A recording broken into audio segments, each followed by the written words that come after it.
Accounting transaction क्या होता है फ्रेंड्स? ये एक इकोनॉमिक एक्टिविटी होती है। अब पहले समझो कि इस दुनिया में जितनी भी एक्टिविटी है उनको दो काइंड में डिवाइड किया गया है। ठीक है, एक होता है हमारा इकोनॉमिक एक्टिविटी और दूसरा होता है नॉन इकोनॉमिक एक्टिविटी। ठीक है, इकोनॉमिक एक्टिविटीज वो एक्टिविटीज होते हैं जिसमें आप उस एक्टिविटी को करने के लिए कुछ चार्जेस लेते हो। ठीक है, फॉर एग्जाम्पल लेट्स से मैं यहाँ पे एजुकेशन प्रोवाइड कर रहा हूँ। ठीक है, और मैं आप लोगों से इसके बदले में कुछ भी चार्ज नहीं कर रहा, तो ये क्या है? एक नॉन इकोनॉमिक एक्टिविटी है। चलो इस तरीके से हम समझते हैं। आपने ट्यूशन पढ़ाई की है ना? लेट्स से अगर मैं आपको ट्यूशन पढ़ाता हूँ तो मैं क्या कर रहा हूँ? अपनी टीचिंग की सर्विसेज प्रोवाइड कर रहा हूँ और बदले में आपसे फी चार्ज कर रहा हूँ। That is economic activity.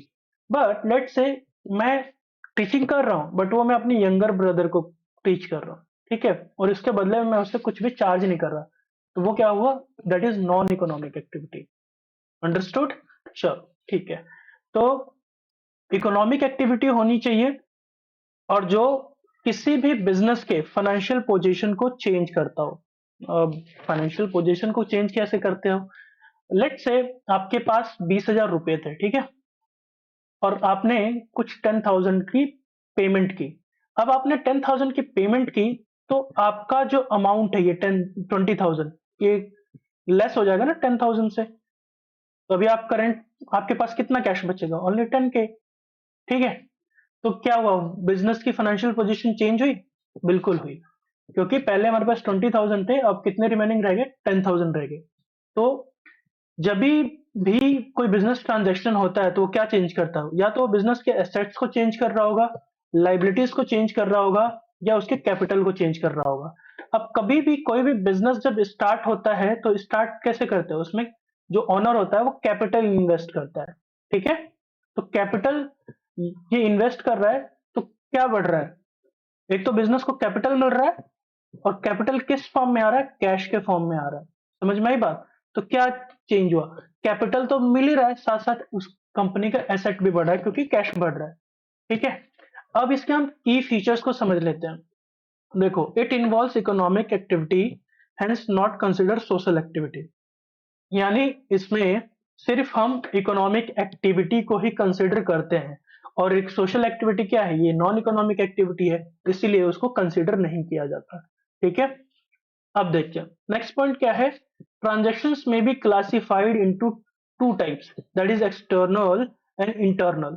External transactions कौन सा होता है बच्चों? देखो, जिसमें एक्सटर्नल पार्टी इन्वॉल्व है। जैसे कभी भी हम परचेज या सेल करेंगे तो हम सेल किसको करते हैं? कस्टमर्स को। कस्टमर कौन है? एक एक्सटर्नल पार्टी है। हम परचेज करते हैं, परचेज किससे करते हैं? सप्लायर से। सप्लायर क्या है? एक एक्सटर्नल पार्टी है। ठीक है, इंटरनल ट्रांजैक्शंस कैसे होते हैं? जैसे मशीनरी, आपने मशीनरी खरीदी तो वो क्या है? वो एक एक्सटर्नल एक्टिविटी है। बट जब मशीनरी पे आप डेप्रिसिएशन चार्ज करते हो, वो क्या होता है? वो आपकी इंटरनल एक्टिविटी होती है। ठीक है, अब देखो, आप लोगों को अगर नहीं पता होगा कि डेप्रिसिएशन क्या होता है तो मैं आपको थोड़ा सा ब्रीफ दे देता हूँ। देखो, कभी भी कोई भी मशीनरी खरीदी जाती है, लेट्स से कंप्यूटर मैंने खरीदा। अब मैंने कंप्यूटर खरीदा तो कंप्यूटर की कोई लाइफ होगी ना कि 5 इयर्स या 10 इयर्स तक चलेगा, या ज्यादा से ज्यादा 15 इयर्स तक चल जाएगा। ठीक है, तो एक बार हम शुरू में डिसाइड कर लेते हैं कि इसकी लाइफ कितनी रहने वाली है, हालांकि वो उससे ज्यादा भी हो सकती है, बट हमारे लिए कितनी यूजफुल है? लेट्स से 5 इयर्स के लिए। तो हम उसका लाइफ को 5 इयर्स कंसीडर कर लेंगे और जितनी उसकी कॉस्ट है उसको 5 से डिवाइड कर लेंगे और हर साल उसको डिडक्ट करते जाएंगे उतना अमाउंट। लेट्स से एग्जांपल देते हैं, लेट्स से मैंने कंप्यूटर खरीदा 1 लाख रुपए का। ठीक है, और मैं समझता हूं कि इसकी लाइफ 5 ईयर चलेगी, तो इसको 5 से हम डिवाइड कर लेंगे। 5 से जैसे डिवाइड कर लिए कितना आ गया? 20,000। 5 से क्यों डिवाइड किया? क्योंकि हमने सोचा कि इसकी लाइफ, हमने डिसाइड किया कि 5 साल ही हमारे लिए यूजफुल रहेगा, क्योंकि उसके बाद आउटडेटेड हो जाएगा सॉफ्टवेयर, या वो हमारे काम का नहीं रहेगा। ठीक है, ऐसा कुछ या जो भी रीजन हो। ठीक है, तो 5 साल माना हमने उसकी लाइफ, तो उसको हमने 5 से डिवाइड किया उसके कॉस्ट को। यानी हर साल उसकी वैल्यू 20,000 से हम डेप्रिशिएट करते जाएंगे, कम होती जाएगी। राइट, तो उसी को हम क्या बोलते हैं? डेप्रिशिएशन। समझ में आया? चलो गुड। थर्ड पॉइंट क्या है? It results in a change in financial position of the firm. Financial position को चेंज करता है ये फर्म की, ठीक है। एंड बिजनेस ट्रांजैक्शंस हमेशा एक्सप्रेस होता है किस फॉर्म में? मनी के फॉर्म में। जैसे मान लो कि एक बिजनेस है, बिजनेस के एम्प्लॉइज बहुत ही ज्यादा स्किल्सफुल है, ठीक है, वो बहुत ही ज्यादा ऑनेस्ट है, तो ये क्या इसको हम एक्सप्रेस कर सकते हैं in terms of money? No.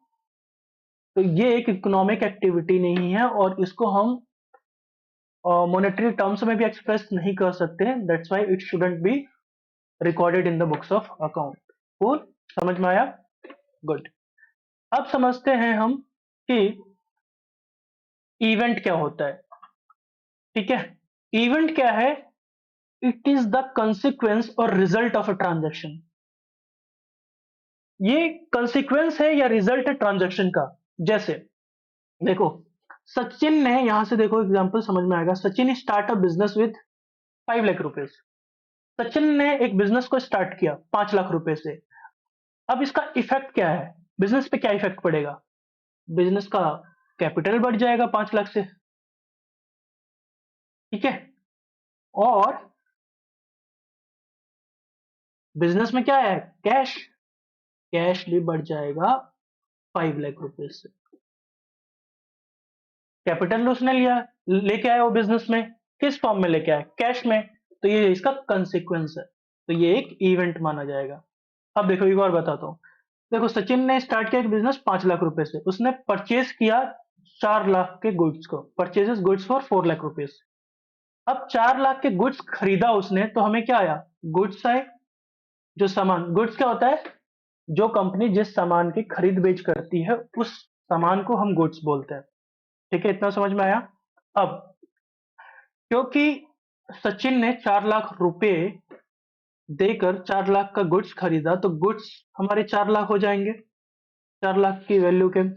और आपका कैश जो पहले 5 लाख था, उसमें से 4 लाख कम होके कितना बच रह जाएगा?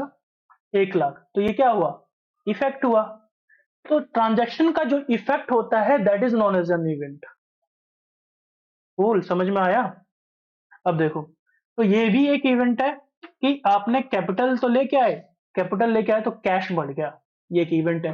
गुड्स आपने परचेज किया 4 लाख का, आपका कैश कम हो गया बाई 4 लाख, ठीक है। अब एक बड़ा सा इवेंट दिखाता हूं, इधर देखो। आपने 4 लाख के गुड्स खरीदे, ठीक है, और उसमें से 3/4 आपने 3,80,000 में बेच दिए। अब 4 लाख का 3/4 कितना होगा बच्चों? हो जाएगा 3 लाख। अब इस 3 लाख के गुड्स को मैंने कितने में बेचा? 3,80,000 में। अब मैंने 3 लाख के गुड्स को 3,80,000 में बेचा, तो इसका कंसिक्वेंस क्या हुआ? हमें 80,000 का प्रॉफिट हुआ, ठीक है। ये प्रॉफिट क्या है? एक कॉन्सिक्वेंस है, दैट इज एन इवेंट। तो सिंपल सा अगर हम देखें, what is the difference between a transaction and event? Transaction क्या है? एक इकोनॉमिक एक्टिविटी है जो कि बिजनेस के फाइनेंशियल पोजीशन को चेंज करती है, ठीक है। अब ये फाइनेंशियल पोजीशन कैसे चेंज होता है? या तो कंपनी के एसेट बढ़ता है, या लाइबिलिटी बढ़ती है, या उसकी कैपिटल बढ़ती है। इतना समझ में आया? इवेंट क्या है? It is a consequence, it is the consequence of a business transaction. यानी जो भी ट्रांजैक्शंस होते हैं उसका इफेक्ट क्या है बिजनेस पे, that is known as event.